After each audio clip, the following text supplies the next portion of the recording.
میداد در این برنامه صحبت خواهیم کرد. همچنین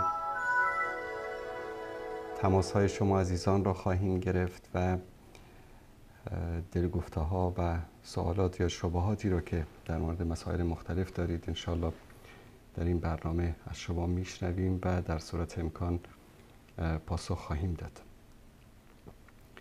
یکی از اتفاقاتی که در هفته گذشته رخ داد و خیلی از مسلمان ها و همه جهان منتظر این بودن که در این کنفرانس و در این گردهمایی چه اتفاقی می افتد. گردهمایی سازمان همکاری های اسلامی بود که در عربستان سعودی برگزار شد و تقریباً اکثر کشورهای اسلامی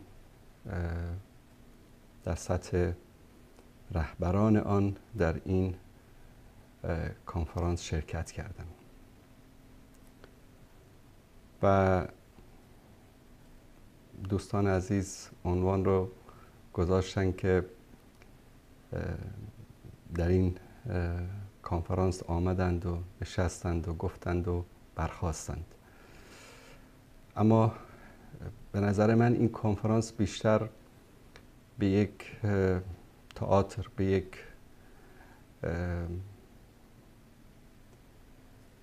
مسخره بازی بیشتر شباهت داشت تا به اینکه بگیم که کشورهای اسلامی جمع شدن و خواستن که برای مسئله فلسطین و غزه فکری بکنن. میتوان گفت که این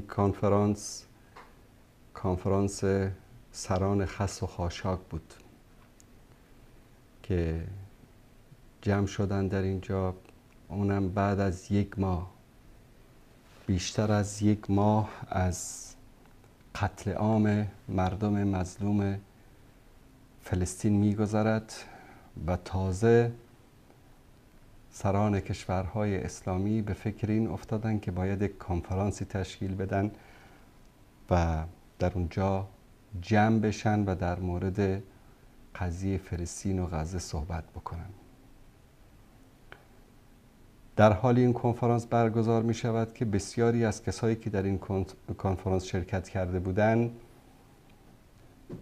با مردم فلسطین، با مجاهدین فلسطین بیشتر از صهیونیست ها و اسرائیلی ها دشمنی دارند.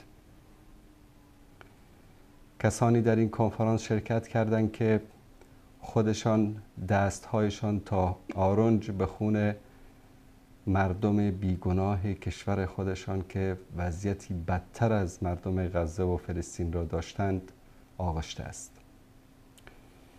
بیایید یک نگاهی گذرا داشته باشیم به سازمان همکاری‌های اسلامی که این سازمان چرا تأسیس شد، هدف از تأسیسش چی بود و در طول این مدتی که تأسیس شده است تا کنون چه کارهایی کرده است برای امت اسلامی. سازمان کنفرانس اسلامی که اسم قدیم سازمان همکاری های اسلامی است، دقیقاً در سال 1926 در عربستان سعودی تأسیس شد و اولین کنفرانسش هم در اونجا در مکه مکرمه برگزار شد. یعنی میشه گفت چیزی در حدود 100 سال از تأسیس این سازمان میگذرد. در این 100 سال اگر بینندگان عزیز و گرامی بپرسن که سازمان کنفرانس اسلامی یا سازمان همکاری‌های اسلامی برای امت اسلامی چه کرده است؟ جواب این است: صفر. هیچ کاری نکرده است. عده‌ای شکمپاره و مست و که از پرخوری دارن میترکن، جمع میشن، میخورن، میپاشن، حرف میزنند، مینویسند، امضا میکنند، در آرشیف میگذارند. باور به خدا بکنید تأثیر اون کودک 5-6 ساله فلسطینی که در جلوی دوربین خبرگزاری ها صحبت میکنه در بین مسلمان ها و همه انسان ها در جهان بیشتر از این سران کشورهای اسلامی است که در طول این 100 سال دور هم جمع شدن. چی کار کردن؟ هیچ. چه دست گلی به آب دادن؟ هیچ. برای امت اسلامی چی کار کردن؟ هیچ. دردی رو دوا کردن؟ هرگز. یک وجب از سرزمین‌های اشغالی که در دست دشمنان اسلام و مسلمان ها بود اینها آزاد کردن؟ نخیر. زخمی از زخم‌های امت اسلامی رو مداوا کردن؟ هرگز. تنها کاری که تانستن این بود که به زخم‌های امت اسلامی بیشتر نمک پاشیدن. در اصل این کنفرانس و این سازمان وقتی تأسیس شد که کشورها، خیلی از کشورهای دنیا تازه از زیر استعمار و استبداد کشورهای مختلف نجات پیدا کرده بودند و کشورها اکثراً مستعمره بودند، سالها چند دهه مستعمره بودند و بعد از اون این کشورهایی که مستعمره غرب و کشورهای غربی بودند اینها تازه آزاد شده بودند و وقتی هم که آزاد شده بودند دشمنان و کشورهایی که اینها رو مستعمره خودشون چیزی در حدود 1 قرن قرار داده بودند عمال و مزدوران و دستشاندای خودشان رو در آنجا حاکم نمودند. شمال آفریقا و خیلی از کشورهای اسلامی که در قاره آفریقا به دست فرانسه و پرتغال و ایتالیا و انگلیس اشغال شده بود. مثلا مصر رو انگلیسی ها گرفته بودن، لیبی رو ایتالیایی ها گرفته بودن، مغرب و تونس و این کشورها رو فرانسوی ها گرفته بودن. کشورهای آسیای میانه همه تحت اشغال روس بود. کشورهایی که در شرق آسیا بودن، جنوب آسیا بودن، بین پرتغال و انگلیس و فرانسه و بقیه کشورها تقسیم شده بودند. حتی پرتغالی ها تا شهر جده عربستان سعودی رو هم گرفته بودند، همین شهر جده کنونی رو. کلیسایی که در اونجا ساختن هنوزم آثارش هست. تنها نتونستن مکه و مدینه رو بگیرن، این فرصت رو پیدا نکردن. بقیه همه سرزمین های اسلامی در زیر اشغال دشمنان اسلام بود. و بعد از این که این کشورها آزاد شدن و مجبور شدن که این کشورها رو استقلالشون را بدن، مانند کشورهای آسیای میانه، افغانستان، پاکستان و بقیه کشورها، مصر، تونس، مغرب، جزایر، لیبی، عراق، اردن، دست نشانده های خودشان را آوردن در اونجا حاکم کردن. همون کاری رو که خودشان و لشکرشان و استعمارشان نتوانست انجام بده توسط مزدورهای خودشون انجام بدن. همین شریف حسینی که در مکه حاکم مکه بود که فریبش دادن انگلیسا که بر علیه عثمانی‌ها قیام کرد و با عثمانی‌ها جنگید، حتی مکه و مدینه را از دست اونها گرفت و یکی از اسباب سقوط خلافت اسلامی همین شخصی به نام شریف حسین بود که در مکه امیر مکه بود، حاکم مکه بود یا حاکم حجاز دقیقاً. بهش گفتن که تو که از اهل بیت هستی و تو سید هستی، تو باید خلیفه مسلمانان باشی، چرا سلطان عبدالحمید در استانبول باید خلیفه مسلمانان باشه؟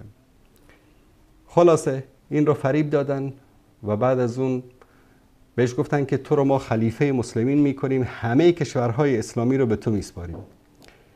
اما بعد از اینکه خلافت اسلامی عثمانی سقوط کرد و کشورها رو تیکه پارچه کردن و هر کدام از کشورهای غربی آمدن چند تا کشور اسلامی رو اشغال کردن، به وعده خودشان وفا نکردن که هرگز نکردن، در تاریخ نمی کنند.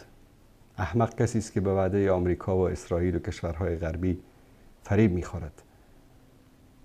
بعد ملک عبدالعزیز آمد و خلاصه شریف حسین رو از مکه اخراج کرد و همین خانواده خائن شریف حسین، یکی از پسراش پادشاه ملک فیصل پادشاه عراق شد و یکی از فرزندانش ملک عبدالله پادشاه اردن شد. و این خانواده کلاً در خدمت انگلیس بودن که در عراق عبدالکریم قاسم و صدام و اینها آمدن کودتا کردن و ملک فیصل و خاندانش رو قتل عام کردن، اما در اردن هنوزم ادامه دارد. این ملک عبداللهی که فعلا پادشاه اردن است، نوه همان شریف حسینی است که در خدمت انگلیس ها بود و تا هنوزم هستند.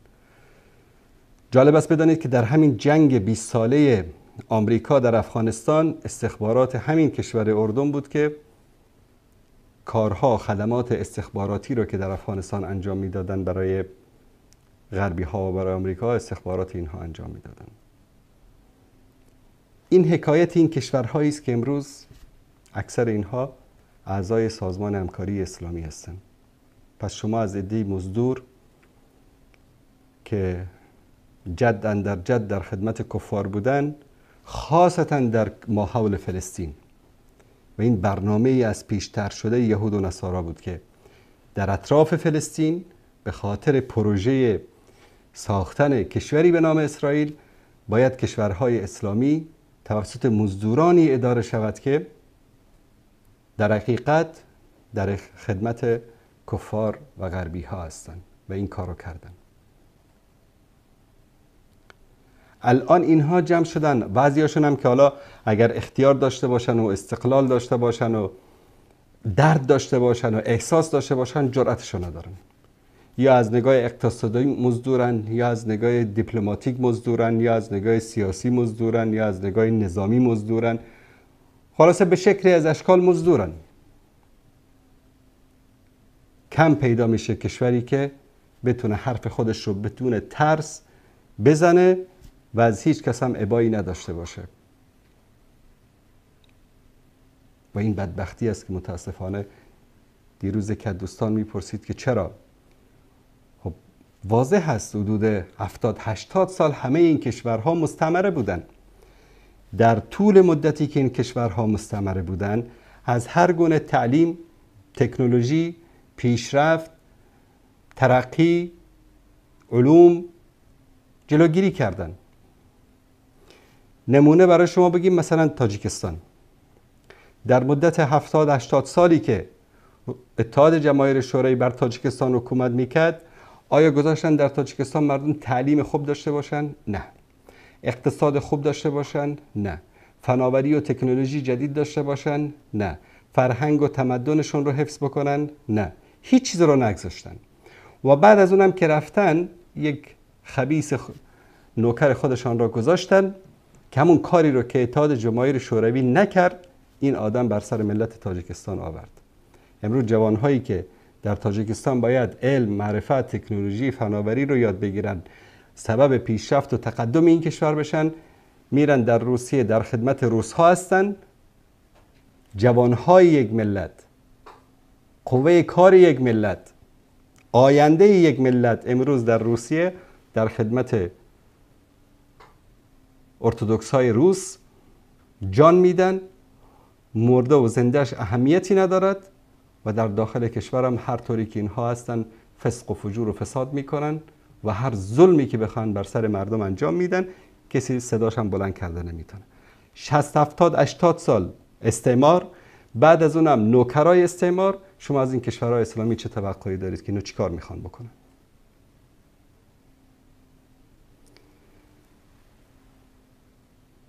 رسول الله صلی الله علیه و آله و سلم در حدیث صحیح، چرا من گفتم سازمان خس و خاشاک، در حدیث صحیح میفرمایند که روزی میرسد که ملت‌ها، امت‌های دنیا بر شما مسلمان‌ها چنان شما را لت و پار میکنن، تیکه تیکه میکنن، مانند گرگ‌ها و حیوانات وحشی که یک گاوی رو، گوسفندی رو، یک صیدی رو هر کس به هر طرف میکشه، لت و پار میکنه. یکی از لنگش میکشه، یکی از دستش، یکی از دنبش، هر کدام هر به اندازه‌ای که به دهنش برابر شد میخورد. فرمودن وضعیت شما امت اسلامی یک روزی این چنین خواهد بود. صحابه تعجب کردن، گفتن هل من قلتنا یومئذ یا رسول الله؟ یا رسول الله، آیا در آن روز ما کم هستیم، اندک هستیم که کفار این گونه بر ما حاکم می شوند؟ گفتن بل انتم کثیرون، بلکه شما خیلی زیاد هستید، ولکن غثاء کغثاء السیل، مانند خس و خاشاکی که بر روی سیل هست. دیدید سیل وقتی که میاد خس و خاشاک ها رو از بیابان ها جمع میکنه، خس و خاشاک روی آب، روی سیل هست. این خس و خاشاک چی به درد میخوره؟ آیا به درد میخوره خس و خاشاکی که روی سیل هست؟ به درد نمیخوره. امروز کنفرانس یا سازمان همکاری اسلامی، بهتر است که اسمش رو بگذاریم سازمان همکاری خس و خاشاک، چون اینها خس و خاشاکایی هستن که رسول الله صلی الله علیه و سلم در حدیث صحیح فرمودن. اینها در طول این 100 سالی که تقریبا از تأسیسشان گذشته است، چه دردی از فلسطین را دوا کردن؟ در 1924، در 1947، در 1963، در 1977، در 1973، در 1996، در 2001، در 2006، در 2007، در 2014، در 2016، در 2017 چی کار کردن؟ در 2023 که همه داریم میبینیم تا هنوز تا کنون تقریبا بیش از 12-13 هزار نفر که بیش از نیمی از آنها کودکان هستند قتل عام شدند. سازمان همکاری اسلامی برای خونی که در فلسطین ریخته میشه چی کار کرده؟ هیچ. از 100 سال به این طرف هیچ کاری نکردن.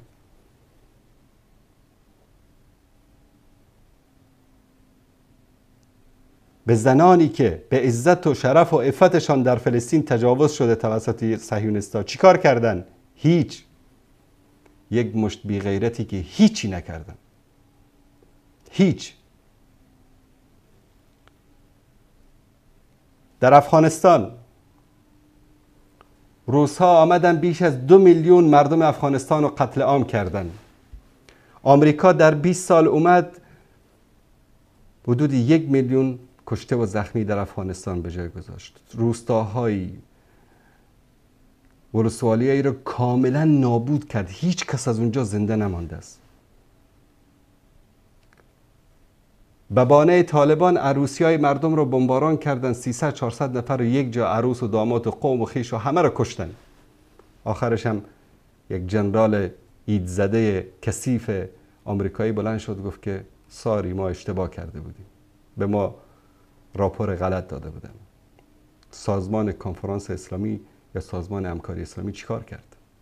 هیچ. در فیلیپین هزاران نفر مسلمان در فیلیپین به دست نصرانی‌ها قتل عام شدند.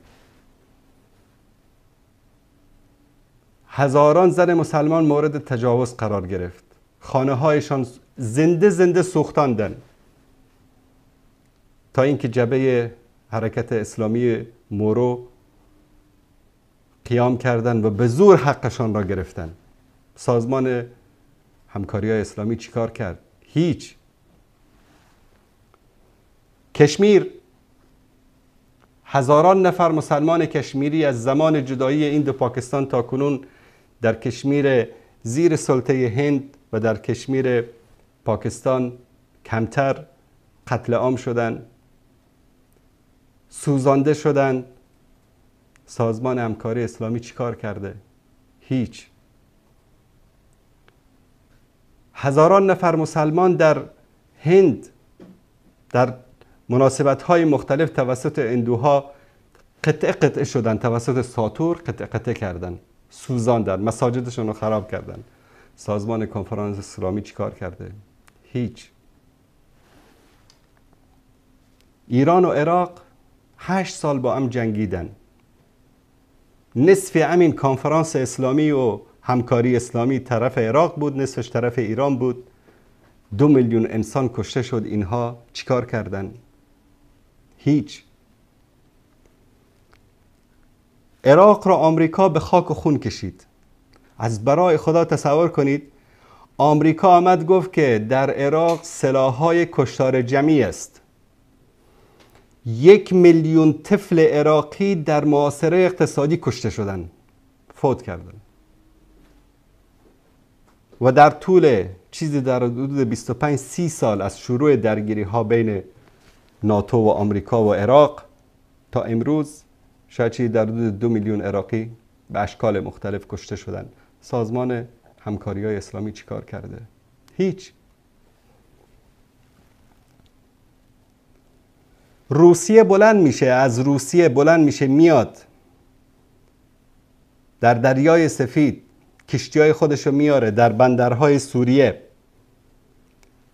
رافضی‌های کل دنیا از هند و پاکستان و افغانستان و ایران جمع میشن، به همکاری روس‌ها اهل سنت رو در سوریه قتل عام میکنند. بیش از 15 سال است. سازمان همکاری اسلامی چیکار کرده؟ هیچ.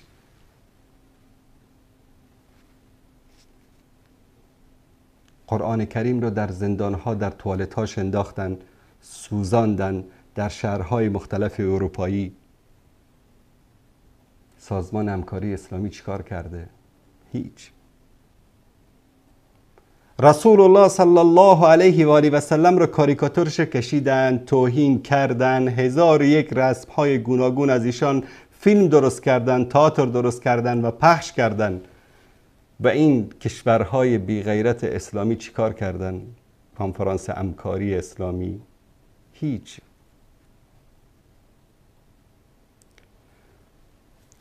احمق‌تر از اینایی که جمع میشن در کنفرانس اسلامی و سازمان همکاری اسلامی و موضوعات امت اسلامی رو میخواهن حل بکنن، اونایی هستن که هنوز هم باور میکنن که این سران کشورهای اسلامی میتوانند کاری برای امت اسلامی بکنند.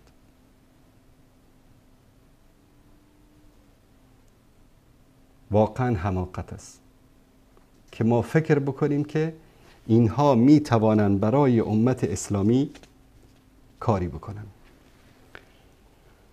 بشار الاسد حدود 1 میلیون سوری رو کشته و زخمی و آواره و در به در کرده. بابا جان، اسرائیل موشک میزنه، بم میندازه. اسرائیل یا موشک میزنه یا بم میندازه بر سر فلسطینیا. بشار اسد بشکه بمب رو مینداخت. یعنی چی؟ این بشکه‌های نفت رو دیدید 220 لیتری رو پر از مواد منفجره و میخ و تیکای آهن و فولاد و اینا میکردن، بعد این رو مینداختن که 2-3 کیلومتر همه چیز رو نابود میکرد، تیکه تیکه میکرد. برامیل المتفجره. یعنی چی؟ باور کنید اسرائیل سر بشار اسد و نظام شرف داره. بشکه‌های مواد منفجره رو بالای ملت خودش انداخته و این مجرم قاتل جنایتکار رو در کنفرانس کشورهای اسلامی در عربستان سعودی دعوت میکنن، ازش استقبال میکنن و در این کنفرانس شرکت میکنه و در اونجا میخواهند که در مورد جنایات اسرائیل در فلسطین صحبت بکنن.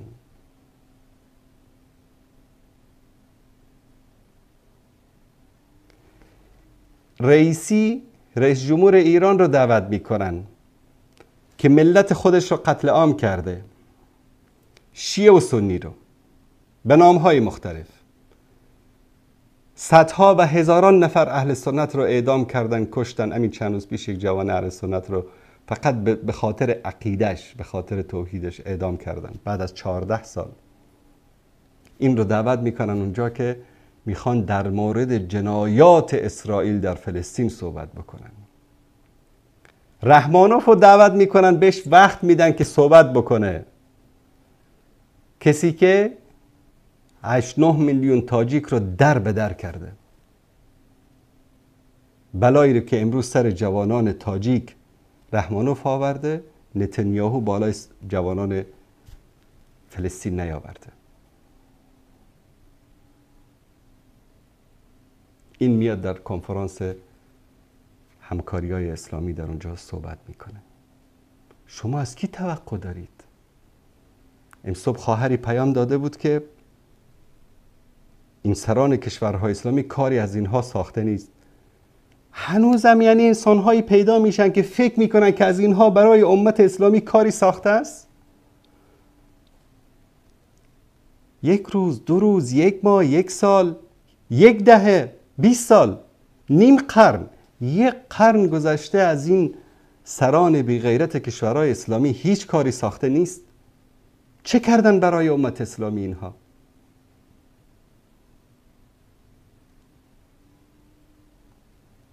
چه کار کردن؟ در همین کنفرانسی که اینا برگزار کردن گفتن که ما جنایات رژیم اسرائیل را در فلسطین محکوم میکنیم. خب اینو خب مادر منم محکوم میکنه، پدر منم محکوم میکنه، اون پیرزنایی که در خونه اشتن پدر و مادر شما هم محکوم میکنه، اونایی که هیچ قدرت و سلطه‌ای ندارن اونا محکوم میکنن، اون کسی که ذره وجدان و شرف و انسانیت داره محکوم میکنه، کودکان ما محکوم میکنه. اون روز یکی از فرزندانم گفت که پدر فلانی خواهرم گفت امروز یک فلسطینی رو کشته. گفتم چطور؟ گفت یه دونه پیپسی خورده امروز. این درک و شعور که کودکان 7-8 ساله ما هم دارن، 5-6 ساله ما هم دارن که قوطی پیپسی رو وقتی شما کوکاکولا رو میخوری یعنی کمک کردی به اسرائیل که فلسطینی ها رو بکشه. اینقدر درک و فهم که همه دارن. خب بعدش ما از سازمان ملل متحد میخواهیم که حل 2 کشور اسرائیل و فلسطین را روی دست بگیرد و مشکلات ملت فلسطین را حل بکند. خب جانورا که اینو همه میدونن که سازمان ملل کاری نیست. کسانی که در سازمان ملل و شورای امنیت حاکم هستند 5 کشورن: روسیه، آمریکا، انگلیس، فرانسه، فکر کنم آلمان یا ایتالیا است. این 5 کشور تصمیم میگیرن. شما نه سر پیازید، نه ته پیازید، نه نوش پیازید، هیچی هم نیستید.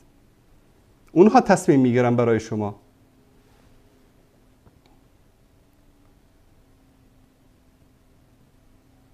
بعدش گفتن که و سازمان حقوق بشر بیاید و جنایات اسرائیل رو محکوم بکند. شاید یکی از عزیزان بگه که این همه خرج، این همه مصرف، هر کدامشون با خودشون شراب و کباب و فاحشه‌های خودشون هم آورده باشن برای خوشگذارنش، یک لحظه که نمیتونن بدون شراب و کباب زندگی بکنن بعضی از اینها. بعدش خوردن، میلیون ها دلار خرج شد، رفتن امضا کردن، تموم شد رفت. شاید کسی بگه از شما عزیزان که خب مگه چی کار میتونستن اینا بکنن حالا جمع شدن؟ دوستان عزیز، با وجود همین ضعفشون، با وجود همین بدبختیاشون خیلی کارا میتونستن بکنن.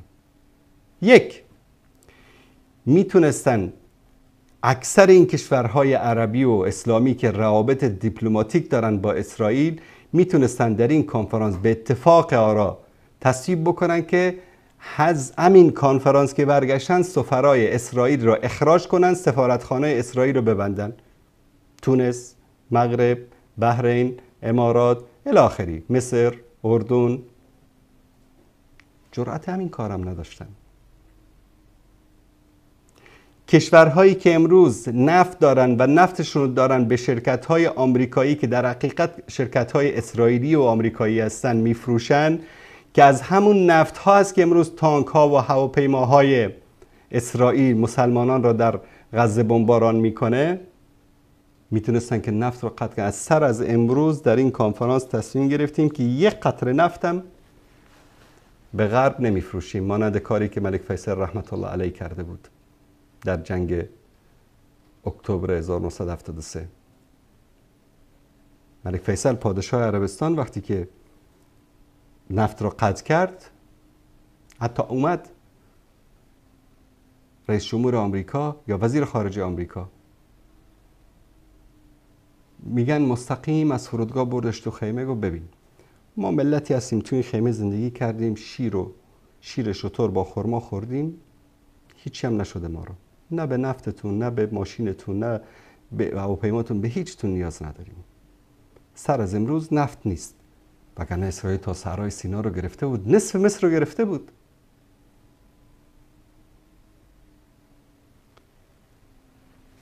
میتونستن این نفت رو قطع بکنن. از برای خدا شما فقط یک مرور بکنید زندگی روزمره خودتون رو، نصفی از مایحتاجی رو که از صابون و شامپو و کریم دندان گرفته الی آخره تا مواد غذایی که دارید استفاده میکنید، شرکت‌های اسرائیلی است. شرکتی یهودی در آمریکا تأسیس شده، در کشور اسلامی اومده برای خود شعبه زده، کارخونه زده. هیچ کاری نمیتونستن بکنن. همین سران کشورهای اسلامی در اونجا میگفتن که همه منتجات و همه تولیدات چه غذایی چه غیر غذایی آمریکا و اسرائیل تا اطلاع ثانوی بایکات، تا موقعی که قضیه فلسطین و نوار غزه یک طرفه نشن. جرأت همین رو داشتن؟ رئیس جمهور مصر که بر علیه اراده ملت مسلمان مصر کودتا میکنه، ملت مصر رو قتل عام میکنه، ملت خودش رو زنده میسوزانه، شما فکر میکنید اون بعد میاد در اونجا از ملت فلسطین دفاع میکنه؟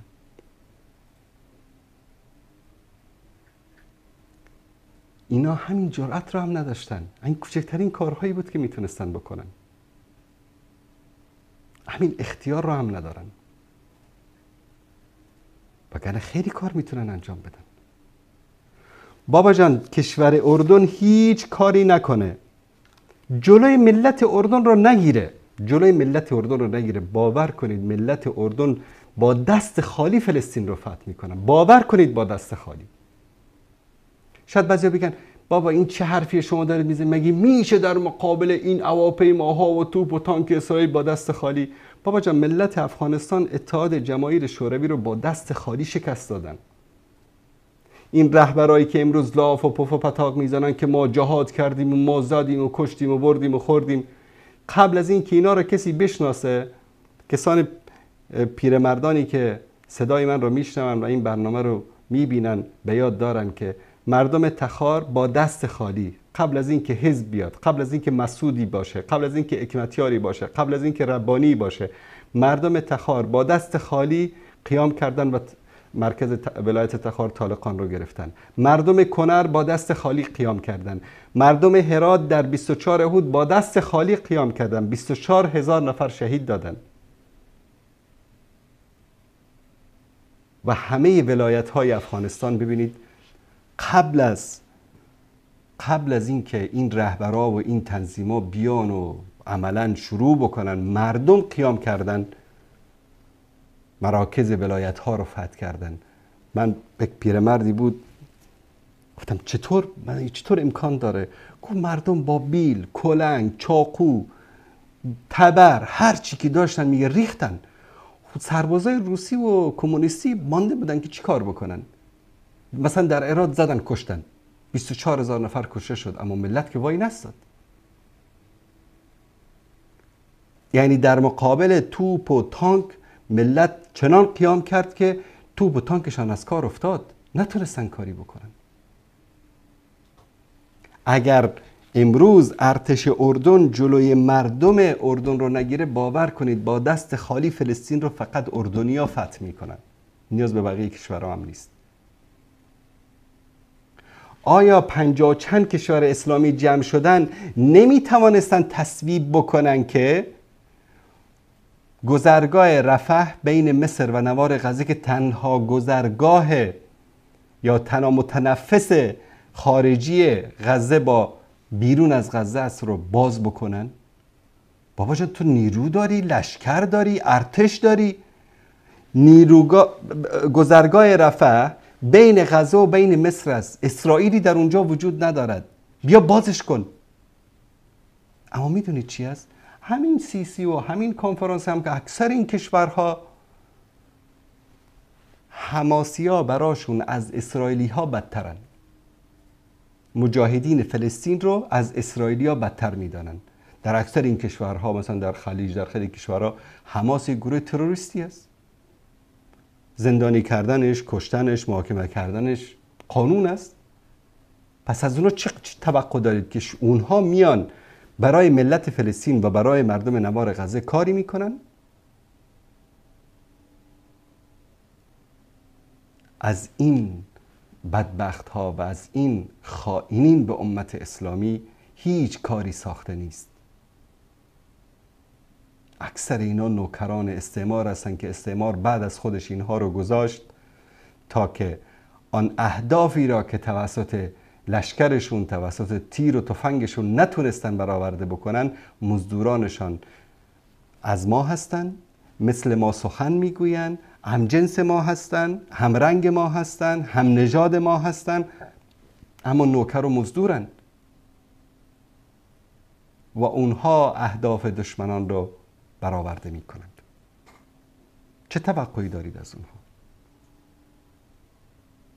میان برنامه کوتاه میبینیم و بعد از اون در خدمت شما عزیزان خواهیم بود با ادامه برنامه.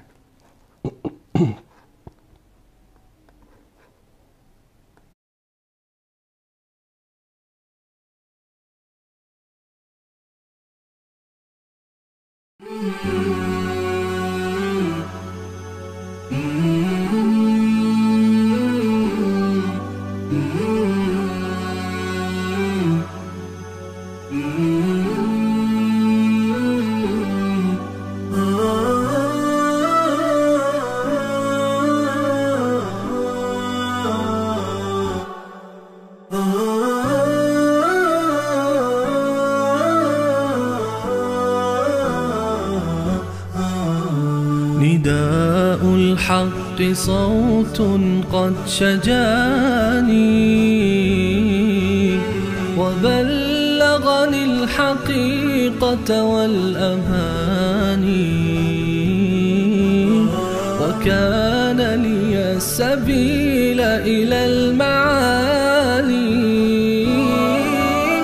ونورا للهداية والبيان.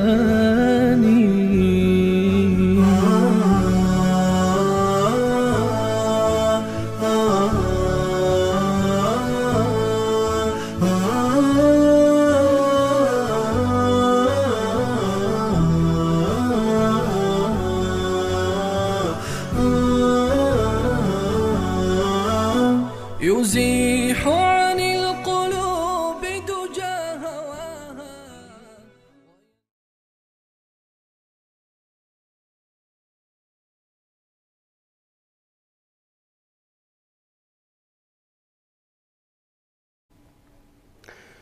با سلامی دوباره خدمت بینندگان عزیز و گرامی. تشکر می کنم از همه عزیزانی که هم از طریق شبکه جهانی نور و هم از طریق صفحه یوتیوب ندای حق با ما همراه هستند. از کامنت ها و از لطف عزیزان تشکر می کنم. الله سبحانه و تعالی حفظتون بکنه. و یک موضوعی که در هفته گذشته کلیپ هایی که پخش کرده بودن دوستان، مسئول سوشال میدیا و کارگردان عزیز برنامه ما شکایت داشتن از بد اخلاقی بعضی از کسانی که کامنت میدن. اول اینکه چیزی که ما کشف کردیم در هفته گذشته این بود که گروهی از تاجیکایی رو که در قم درس میخوانن و در تهران و قم و اینجا در ایران درس میخوانن، اینا رو موظف کرده بودن که بیان در برنامه شرکت بکنن و کامنت ها بنویسن به نفع ایران و روافض و نصراللات و همچنین فوش و دشنام به صحابه و به اهل سنت، که الحمدلله IP همه اینها رو من دوستان کشف کردن و به یاری الله متعال خیلی از اسرار درونی اینها رو،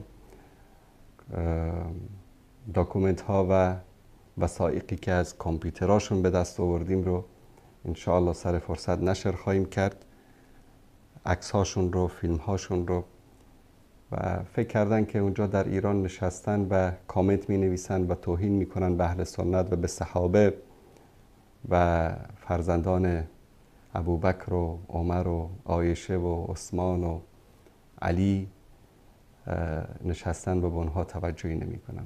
پدری از شما در بیاریم، چون تاجیک تا وقتی که رافضی نشود بی ادب نمی شود. من این حقیقتی رو که تاجیکا که هر گونه اختلافی با من داشتن، حتی از طرفداران حکومت رحمانوفن بودن، هیچ وقت بی ادبی و بی تربیگی نکردن. هر انسانی که رافضی شد فکر کنید که دیگه اخلاق صفر، چون وقتی که اونجا قم میبرن یک چند روزی در خدمت آخوندهای بشکه‌ای که قرار گرفتن، این اصطلاح رو خودشون بهتر میدانن، دیگه ادب و اخلاق و حیا و انسانیت و همه چیز میشه صفر. بعد از اون دیگه شما از اونها توقعی نداشته باشید. انشالله سر فرصت خدمت آنها هم خواهیم رسید.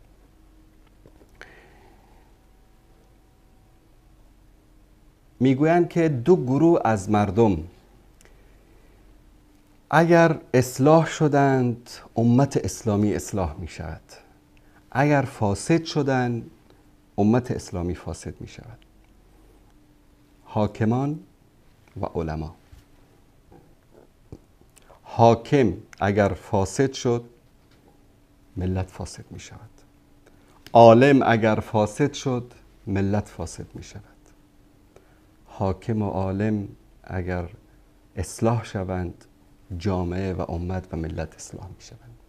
این حقیقتی است که ما دیدیم در، مثلا شما تصور کنید کشوری مثل مالیزی که در فقر و بدبختی زندگی می کرد، یک حاکم مسلمان و دلسوز و صادق و امین میاد در ظرف 10-15 سال تبدیلش میکنه به کشوری قطار ژاپن، به یکی از اقتصادهای برتر دنیا، به اقتصاد درجه 1 آسیا. کشوری مثل کشورهای آفریقا، مثل این افغانستان و مثل تاجیکستان و مثل یک حاکم میاد. سنگاپوری که ملتش در زیر خط فقر زندگی میکنن، امروز به سطح از اروپا هم بالاترن. چرا؟ یک حاکم دلسوز، یک حاکم صادق و امین.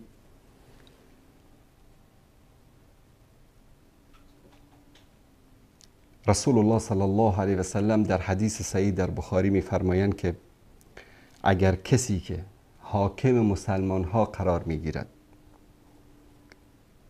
و برای اصلاح و صلاح مسلمانان سعی و تلاش نمی کند، لم يدخل معهم الجنه، با مسلمانان وارد جنت نمی شود.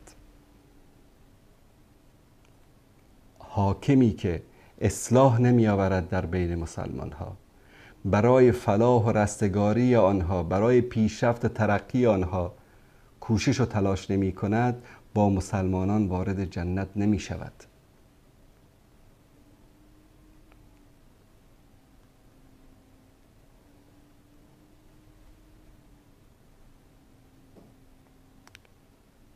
در حدیث دیگری در بخاری رسول الله صلی الله علیه و سلم می‌فرمایند که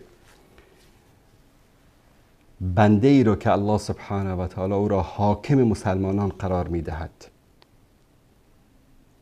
و روزی که بمیرد در حالی که هو غاش لرعیته، فریب داده باشد رعیت خود را، ملت خود را فریب داده باشد.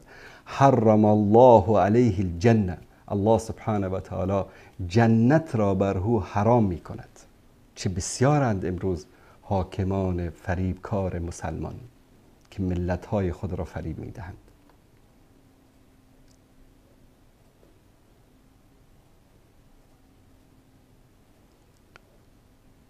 در حدیث ترمذی رسول الله صلی الله علیه و سلم می‌فرمایند که اگر کسی از حاکمان مسلمان که امور مسلمانان را به عهده گرفته از حاکم مسلمان ها شده است، احتیاجات مسلمان ها را برآورده نمی کند، جلوی فقر و بدبختی مسلمان ها را نمی گیرد، الله سبحانه و تعالی در روز آخرت احتیاجات او را برآورده نخواهد کرد و او را گرفتار غضب و عذاب الهی خواهد نمود. فکر میکنید که کسی حاکم مسلمان ها می شود، ولی امر مسلمان ها می شود، باور کنید که به خاطر ذره ذره درد و رنجی که ملت می کشد الله سبحانه و تعالی او را بازخواست می کند.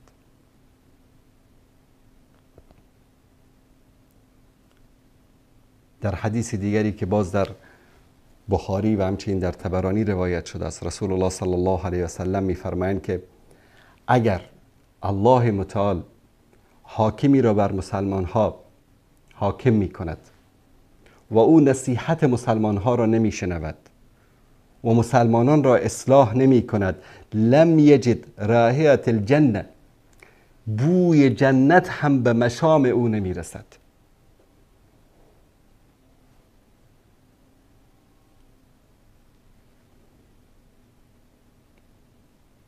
و اضافه ای که در روایت طبرانی است این است که اگر امیری از مسلمان ها، یعنی حاکم از مسلمان ها که برای مسلمان ها سعی و تلاش نمی کند برای صلاح و فلاح و رستگاری و پیشرفتشان، الا لم يدخل معهم الجنه، با اونها وارد جنت نخواهد شد. آیا وعیدی از این سخت‌تر هست برای حاکمان مسلمان؟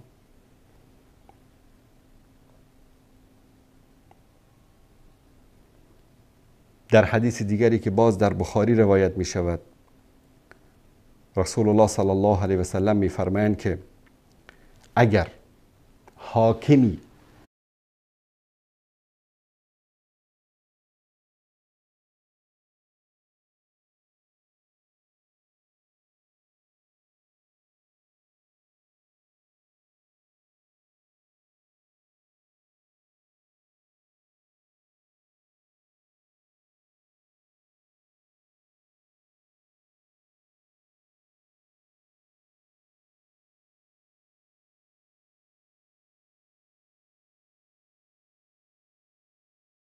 دکمه زنگوله را فشار دهید تا از جدیدترین ویدیوهای جالب ما مطلع گردید.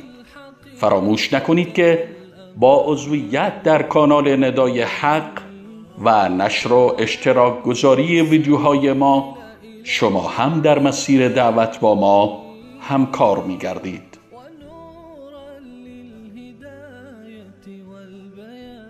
ندای حق، ندای توحید و حقیقت.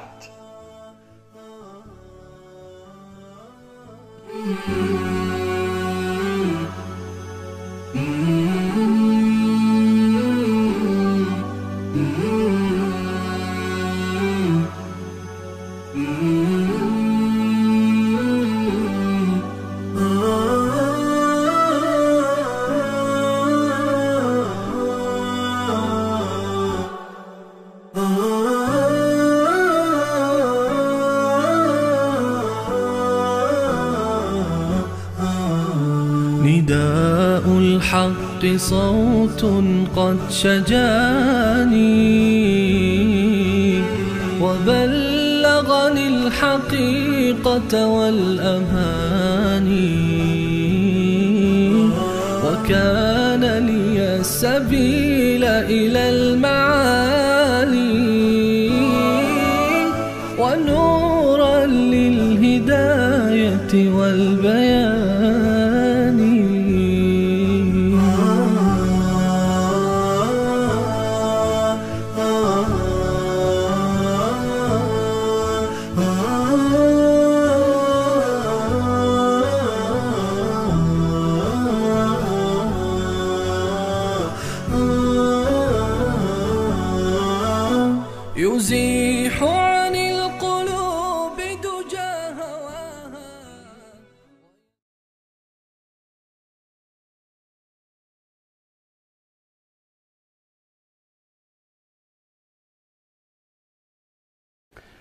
با سلامی دوباره خدمت بینندگان عزیز و گرامی، با عرض پوزش از مشکلی که پیش آمد و دوستان عزیز جزاهم الله خیر کوشش کردن و دوباره برنامه رو پخشش رو آماده کردن و این ارتباط برقرار شد. بله، داشتیم در مورد سخنان رسول الله صلی الله علیه و آله و سلم در مورد کسانی که حکم مسلمانان را در کشورهای اسلامی به عهده میگیرند و وظیفه خود را آنطوری که باید و شاید عمل نمی کنند و وعیدهایی که الله سبحانه و تعالی در مورد آنها بیان کرده است. به این حدیث رسول الله صلی الله علیه و آله و سلم رسیده بودیم که اگر من استعمل رجلا من عصابة و فی تلك العصابة من هو ارضى لله منه فقد خان الله و خان رسوله و خان المؤمنین. حاکمی که در بین گروه و جماعت مسلمانان شخصی رو به عنوان والی، به عنوان وزیر، به عنوان رئیس، به عنوان یک مسئولی در جای تعیین می کند، در حالی که در بین ملت بهتر از او کسی وجود دارد، این حاکم به الله و به رسول و به مؤمنین خیانت کرده است. امروز دیروز میگفتم باید شایسته سالاری باشد، حزب سالاری رو دیدیم، قوم سالاری رو دیدیم، نژاد سالاری رو دیدیم، الان هم داریم متاسفانه اندیوال سالاری رو میبینیم. اندیوالش از رفیقش از دوستش از بیا تو برو رئیس شو، تو برو معاون شو. رفیقش بوده در زندان، طرف رو برده رئیس تعیین کرده در یک بخش مهم دولت. این کار خیانت است به الله، خیانت به رسول الله و خیانت به مؤمنین. یعنی 3 خیانت مرتکب شده و کسی که به الله و رسول خیانت بکنه جایگاهش کجا هست؟ امروز چه بسیارند در کشورهای اسلامی کسانی که بر اساس ارتباطات و پارتی بازی و رشوت و آشنایی و قوم و خویشی و رفاقت اینها به مناصب دولتی میرسند، در حالی که فرزندان رعیت بهتر از آنها، فهمیده تر از آنها، با علم تر از آنها وجود دارند، اما چون دستشان به جایی نمیرسد بیکار در گوشه خانه نشستند.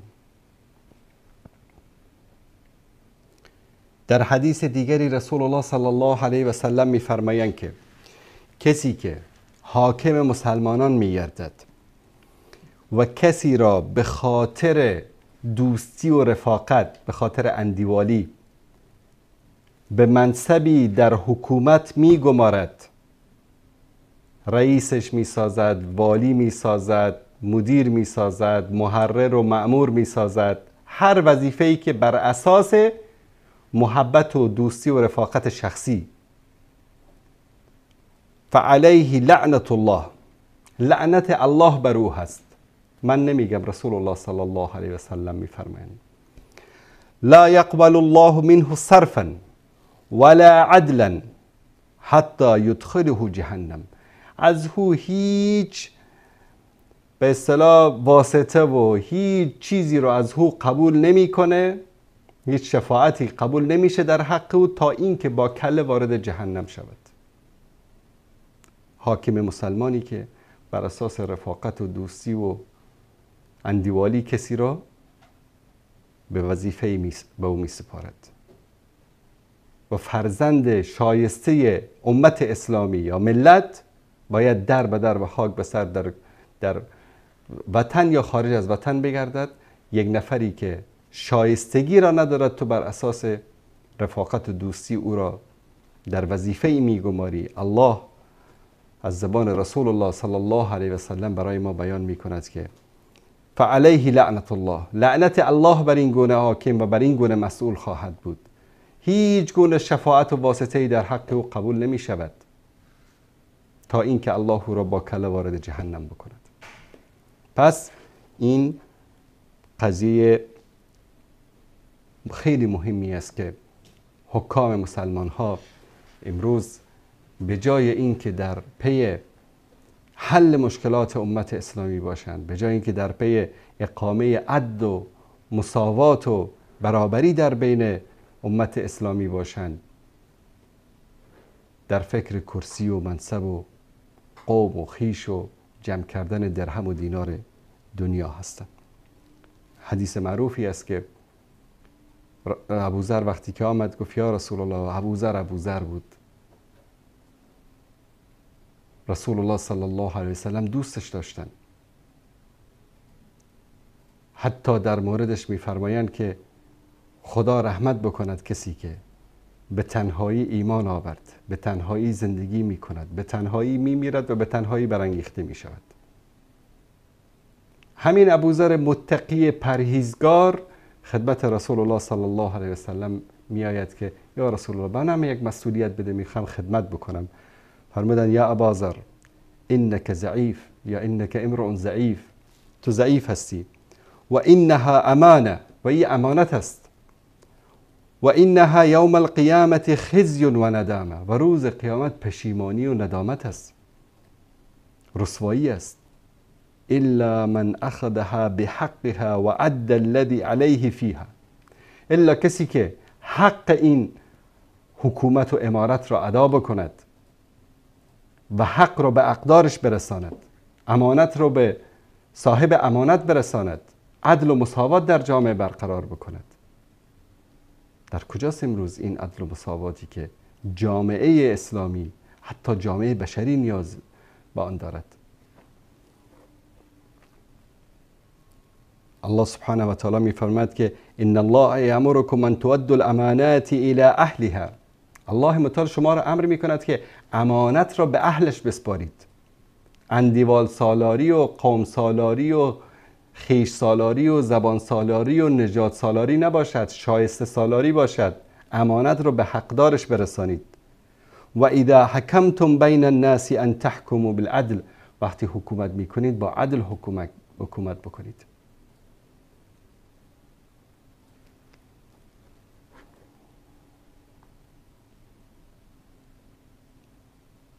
میدونید 7 گروهی که در روز قیامت که هیچ سایه‌ای جز سایه عرش الله سبحانه و تعالی نیست، 7 گروه هستند که در زیر سایه عرش الهی قرار میگیرند. 7 یظلهم الله فی ظله یوم لا ظل الا ظله. کی است این 7 نفر؟ 2 کسی که به خاطر الله هم دیگر را دوست داشته باشند، کسی که قلبش معلق به مسجد باشد، مسجد رو، جوانی که مسجد رو دوست داشته باشد، و حاکم مسلمان، حاکم عادل، امین. درست است که اون وعیدهای سختم بود، اما اگر حاکمی عادل باشد جز 7 گروهی است که در زیر سایه عرش الله سبحانه و تعالی قرار می گیرد. و همچنین در حدیث دیگری رسول الله صلی الله علیه و سلم می فرمایند اهل الجنة 3، 3 گروه اهل جنت هستند: ذو سلطان مقسط، متصدق، موفق. کسی که پادشاهی باشد، عادل، خیرش به مردم برسد، توفیق الهی امراه او باشد. وقتی پادشاه عادل باشد، امین باشد، مؤمن باشد، توفیق الهی با او خواهد بود. اینها همه صفاتی است که در حاکم مسلمان باید وجود داشته باشد. حاکم، قاضی، عالم، در روایت میگن که قاضی ها 3 نوع هستند: قاضیان فی النار و قاض فی الجنه. 2 قاضی در دوزخ و 1 قاضی در بهشت. چطور؟ رجل قضى بغیر الحق فعلم ذلك فذلك فی النار. کسی که به غیر حق حکم میکند جهنمی است. و قاض لا یعلم فاهلک حقوق الناس فهو فی النار. حاکم و قاضی که نمیداند، حکم میکند، حق مردم را ضایع میکند، جهنمی است. و قاض قضا بالحق فذلک فی الجنه. و قاضی و حاکمی که با حق حکم بکند او در جنت است. یکی از علامات قیامت را رسول الله صلی الله علیه و سلم فرمودن که اذا وصل الامر الى غیر اهله فانتظر الساعه. اگر که حکومت و امارت مسلمان ها به غیر اهلش سپرده شد، منتظر قیامت باشید. و چه بسیار هستند امروز کسانی که اهلیت حکومت رو ندارن بر مسلمانان. باور کنید که 4 تا گوسفند رو برایشان اگر بدهید، اهلیت چوپانی 4 تا گوسفند رو ندارن، اما امروز حاکم مسلمان ها هستند. و چه زیبا رسول الله صلی الله علیه و آله و سلم امروز که انه وضعیت ما رو در این حدیث بیان میکنن. امروز گروهی از انسانهای صادق و مخلص و موحدی که به خاطر وطنشان، به خاطر دینشان جهاد میکنن، فرزندانشان، مادرانشان، پدرانشان، عزیزانشان را از دست میدن. از خبرنگارشان گرفته الی ماشاءالله خانه امروز در فلسطین نیست که عزیزی را از دست نداده باشد یا عزیزانی را از دست نداده باشد. اینها میشن تروریست، اینها میشن نمیدونم گمراه، اینها میشن فلان. و این خائن نوکر آمریکا و اسرائیل، این میشه مؤمن صادق. سیأتی علی الناس سنوات خداعه. بر مردم رسول الله صلی الله علیه و سلم سالهای میاد، سالهای فریبکاری. یصدق فیها الکاذب. دروغگوها رو مردم تصدیق میکنند. و یکذب فیها الصادق. و انسانهای صادق رو تکذیب میکنن. دروغگو میشه فرشته، حاکم، ولی امر مسلمین، ولی امر مسلمین جهان، تنها ولی امر مسلمین کشور، مسلمین جهان. و انسانهای صادق اونها تکذیب میشن. و یؤتمن فیها الخائن. خائنین میشن امانتدار مردم.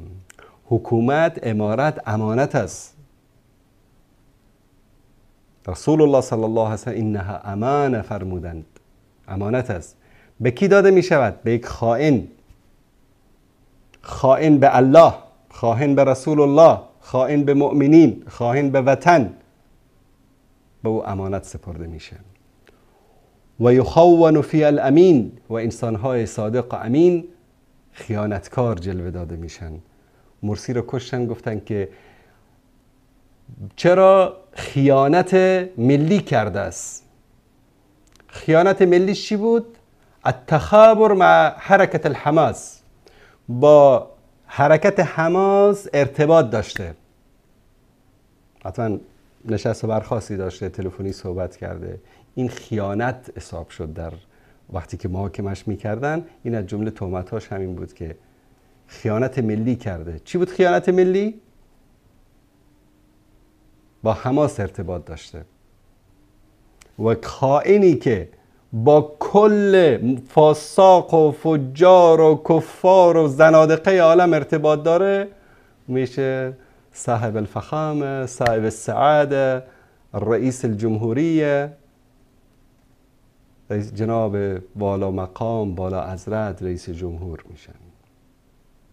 صادق امین میشه. و ینطق فیها الرویبضه. و رویبضه ها سخن میگویند. قیل و من رویبضه یا رسول الله؟ قال الفویسق یتکلم فی امر العامه. فاسق و فاجری که در امور عامه مسلمان ها صحبت میکند. چه بسیارند امروز. سر تا پایشو ببینی باور کنید یک درهم هم از عدالت و امانت و ایمان و تقوا و پرهیزگاری نداره، اما حاکم شده بر میلیون ها مسلمان متقی و پرهیزگار.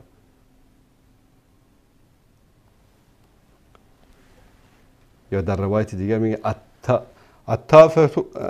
انسان تافهی که یتکلم فی امر العامه، انسان بی مقدار و بی ارزشی که در امور عامه مردم صحبت بکنه. باور بکنید بعضیاشون از روی ورق هم نمیتونن بخونند، از روی ورق نمیتونه چیزی رو بخونه. این میشه چی؟ میشه حاکم مسلمان ها، ولی امر مسلمان ها.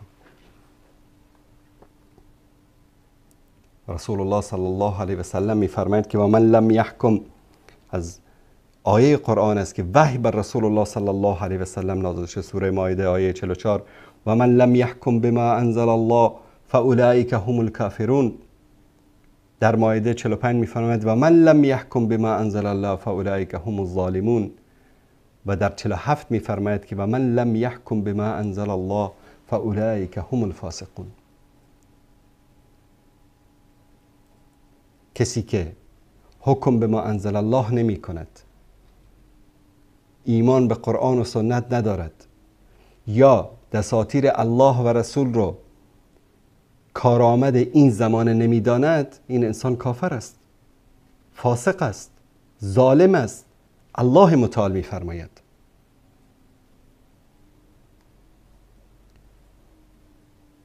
و امروز میان در این کنفرانس ها ببینید چه حرف هایی که اینها نمیزنن، چه تهمت ها و چه دروغ هایی که نمیگن به مسلمان ها.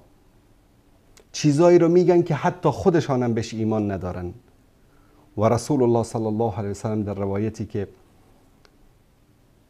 کتب حدیث در ترمذی و حتی در بخاری هم فکر کنم روایت شده است که ثلاثه لا یکلمهم الله یوم القیامه ولا یزکیهم ولا ینظر الیهم. 3 گروه هستند که خداوند در روز قیامت الله متعال نه به آنها میبیند و نه آنها را تزکیه میکند. ولهم عذاب علیم، و برای آنها عذاب دردناک است. پیرمردی که زنا بکند و پادشاهی که دروغ بگوید و فقیری که متکبر باشد. پادشاهی که دروغ بگوید، حاکمی که دروغ بگوید، و چه بسیارن دروغگویانی که امروز بر امت اسلامی حکومت میکنن.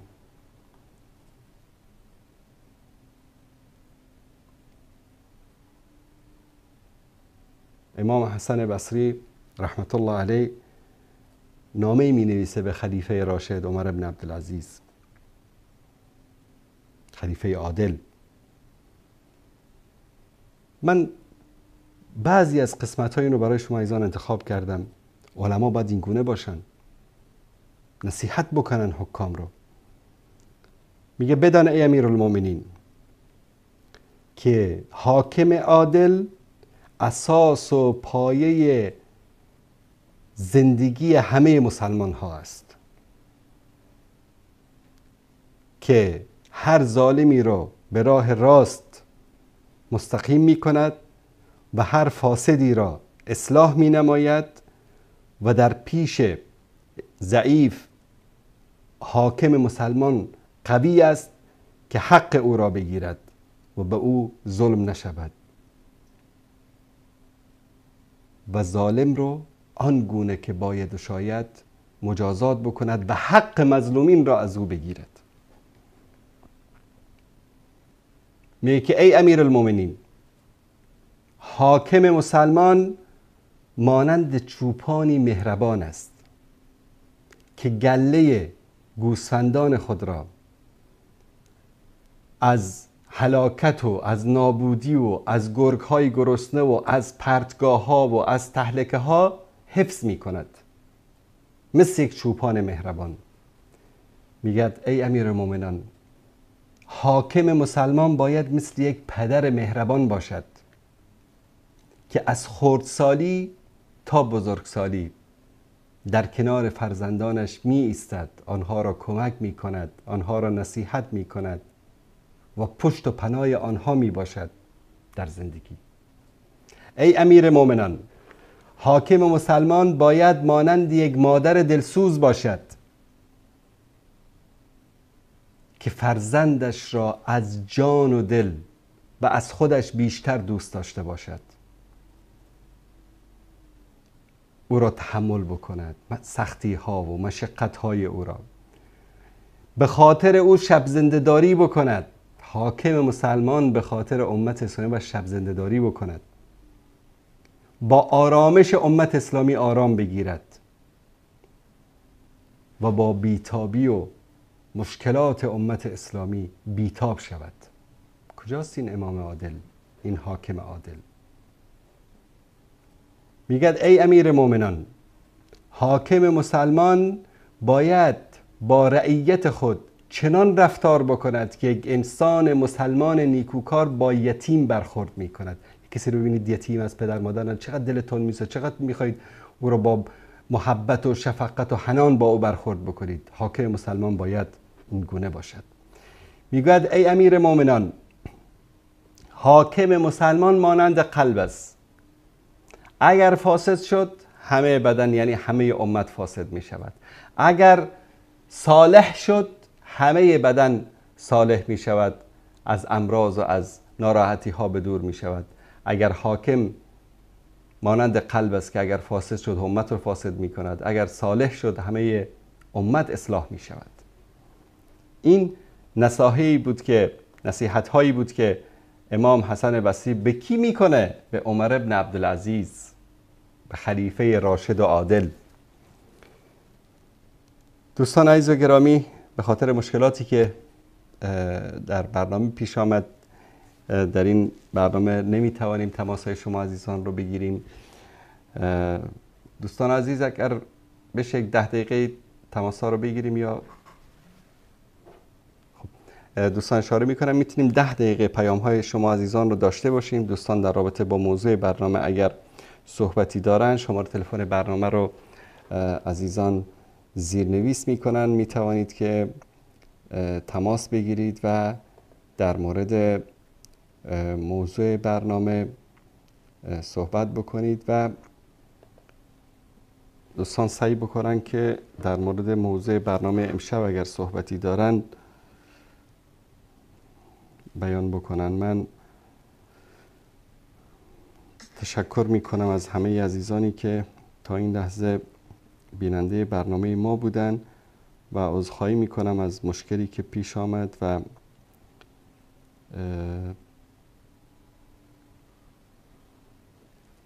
نتوانستیم آنطوری که باید و شاید برنامه امشب رو در خدمت شما عزیزان باشیم به خاطر مشکل فنی که پیش آمد در برنامه. تشکر می کنم از همه عزیزانی که تا این لحظه با ما همراه بودن.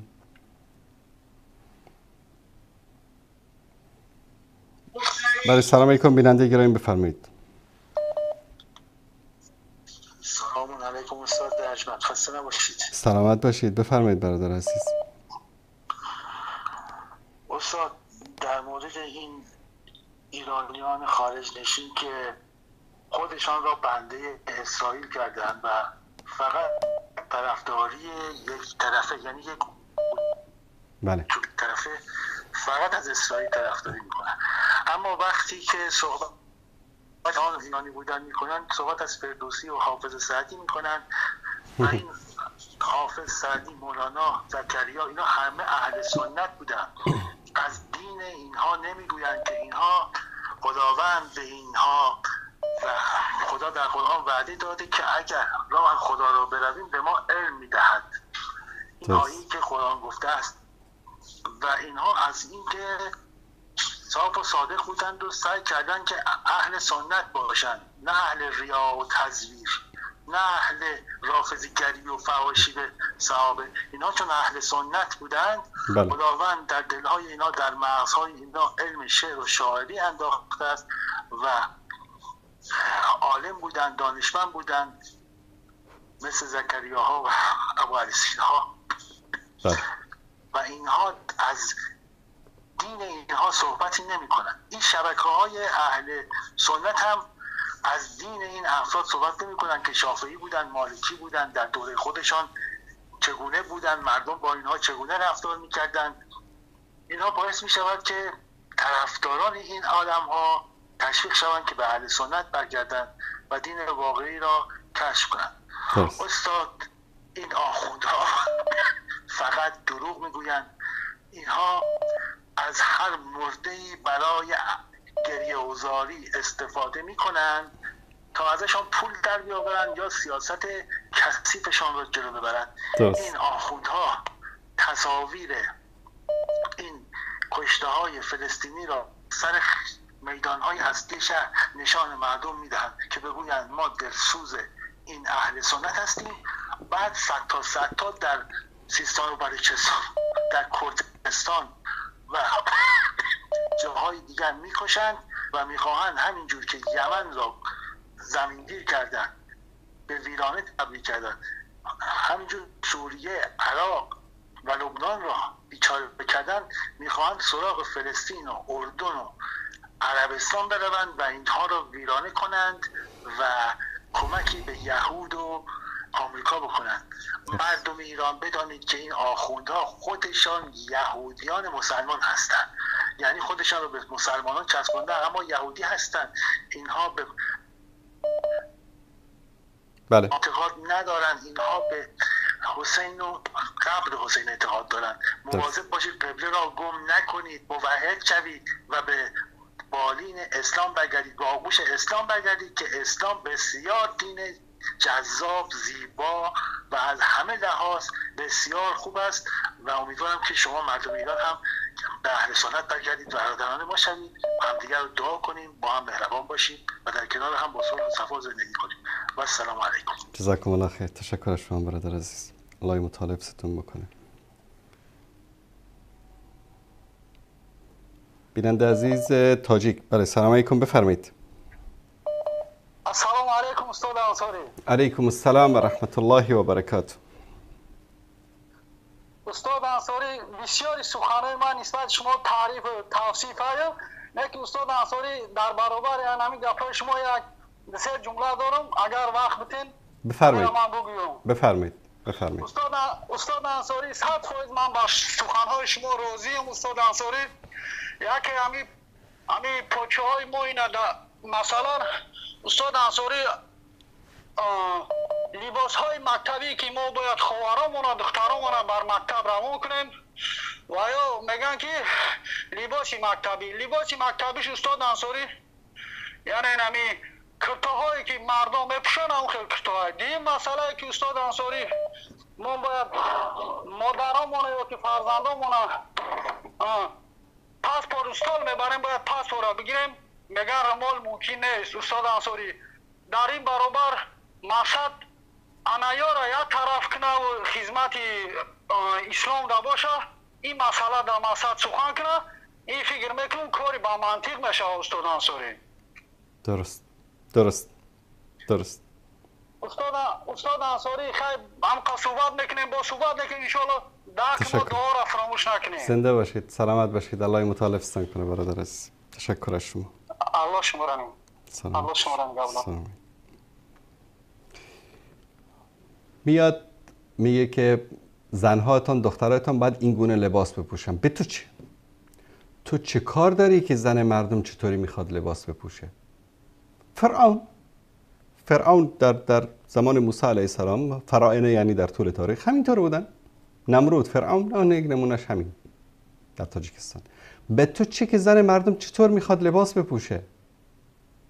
الا این که مادر و خواهر و دختران ما باید مثل که تو کثیف میخوای لباس بپوشه. کی گفته این رو؟ و کسانی که تن میدن به این مشکل در این است برادر عزیز، یک نفر غیرت میکند تن نمیداد، بعد او را میگن تروریست است، میبرن محاکمش میکنن. اگر همه ملت، همه زنها و دختران لباس حجابشان را بپوشن و از خانه خارج شوند و اهمیت ندن، آیا میتواند 8 میلیون 9 میلیون تاجیک همه را زندان بکند؟ نمیتواند. چون اکثریت بی غیرت هستند، نسبت به ناموس خود، نسبت به زن خود، به خواهر خود، به دختر خود غیرت ندارن. سبب شده که 4 نفری که غیرت میکنن اونها بشن تروریست، اونها رو بعد میبرن محاکمه میکنن. آن مردی که زنش، خواهرش، دخترش آرایش کرده با لباس تنگ، با سر و وضع خراب از خانه میاد بیرون و مردهای مردم میبینن و از او لذت میبرن، این انسان دیوس است. که رسول الله صلی الله علیه و سلم میفرماید از جمله انسانهایی که بوی جنت هم به دماغشان نمیرسه مردی است که دیوس باشه، یعنی در مقابل محارم خودش غیرت نداشته باشه. لا ارى رسول الله. بیننده عزیز سلام علیکم، بفرمایید. سلام علیکم جناب انصاری، وقت شما بخیر. سلامت باشید. جناب بفرمایید. انصاری، در مورد موضوع برنامه من فکر میکنم، من یه تحلیلی دارم، حالا شما بشنوید، اگر نظرتون رو به من بگید ممنون میشم.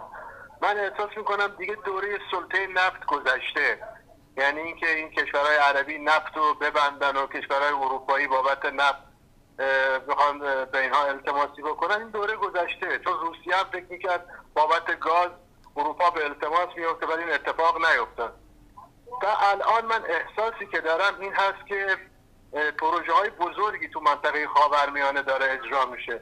بابت این پروژه های بزرگ هم اسرائیل، هم امریکا، هم عربستان، هم چین نیاز به آرامشی توی این منطقه داشتن و فکر کنم گروه های مثل حماس و حوثی ها که برادران سنی ما هستن دارن فدا میشن تو این موضوع و باید اینها رو به یک شکلی از میدون خارج بکنن، چون اون گروه های شیعه مثل هشت شعبی و حزب الله و اینها که کاری نمیکنن، اینا اصلا فقط حرف میزنن، مثل سرانشون در ایران سران شیعه، اینا فقط حرف میزنن، ولی این برادران سنی ممکن بود عمل بکنن و این منطقه چون نیاز به آرامش داشت، این آرامش رو با وجود اینها شاید به دست نمی آوردن. به این خاطره که در این جلسه ای که میگید 50 کشورم نشسته بودن، نشستن و برخاستن و هیچی هم اتفاق نیفتاد، اینها یک پروژه از قبل تعریف شده است و این چیزی که من دارم برداشت میکنم. حالا دوست دارم نظر شما تو این زمینه بدونم. درست. که متاسفانه تماس ایشون قطع شد.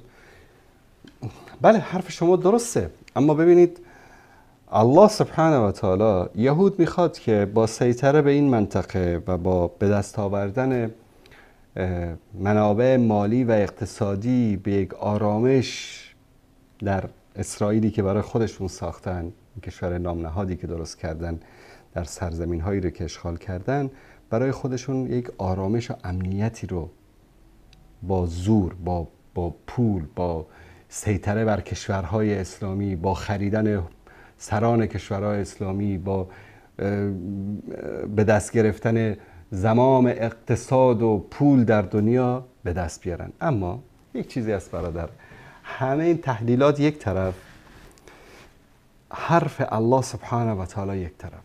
ضربت علیهم الذلة والمسکنة. الله سبحانه و تعالی مهر بدبختی، بیچارگی و دربدری رو به اینها زده. از روزی که شما تاریخ یهود رو بیارید تا الان، مگر اینها در جای آرامش داشتن؟ اول درگیری هایی که داشتن خلاصه در زمان فرعون بود و نمرود بود و خلاصه تا با رومیا درگیر شدن، بعد مدتی با فارس ها درگیر شدن، بعد با اروپایی ها درگیر شدن، با نازی ها درگیر شدن، با عثمانی ها درگیر شدن، با عرب ها درگیر شدن، تا امروز ادامه داره و این تا قیامت ادامه خواهد داشت. اینها و مکر و مکر الله الله خیر الماکرین، اینا هر چقدر برنامه ریزی بکنن، بعد دسیسه بکنن، اقتصادی، نظامی، سیاسی، اختیار همه حکام دنیا را به دست بگیرن، اما آیا می توانند آرامش داشته باشند در این دنیا؟ هرگز. من چنان به این اعتقاد دارم، مثل این که به روز و شب که می بینم اعتقاد دارم. چرا؟ الله متعال فرموده و حداقل همین تاریخی که ما در دستمون هست از زمان موسی علیه السلام تا امروز رو داریم میبینیم که اینا یک سال هم آسوده نبودن در یک جایی و در فلسطین هم نخواهند بود. وگر اصلا قابل مقایسه نیست یک گروه کوچک حماس در مقابل اسرائیل با اون همه کبکبه و دبدبه که به زانو در آمدن. بیننده گرامی سلام علیکم، بفرمایید. علیکم السلام و رحمت الله و برکاته. احوال سلامت باشید. بفرمایید برادر عزیز. با وقت برنامه‌تون هم داره تمام میشه، میخواستم یک سوال بپرسم. بفرمایید. اول انصاری، من یک قسم خوردم که گفتم که مثلا یک گناه را انجام نمیدم. خب بله. الان من مرتکب گناه شدم دوباره. من الان میخوام کفاره بدم. خب 3 روز روزه بگیرید.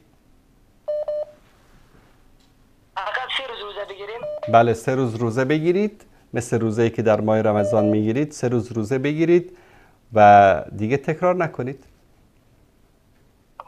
باشه، دست شما در نکن. اگر روزه گرفته نمیتوانید 3 نفر مسکین رو طعام بدید، غذا بدید.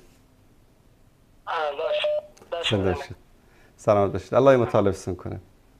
فی امان الله.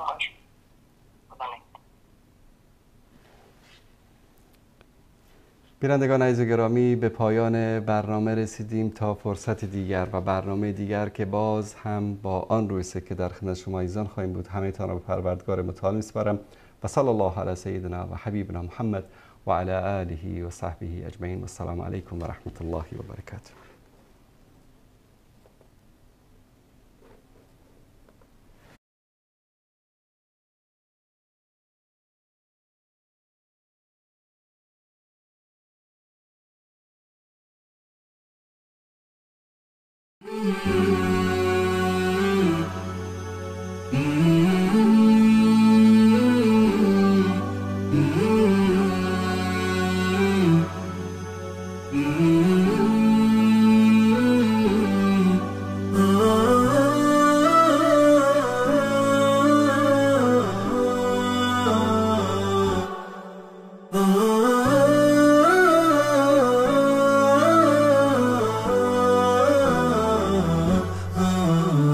نداء الحق صوت قد شجاني وبلغني الحقيقة والأماني وكان لي السبيل إلى المعالي ونورا للهداية والبيان.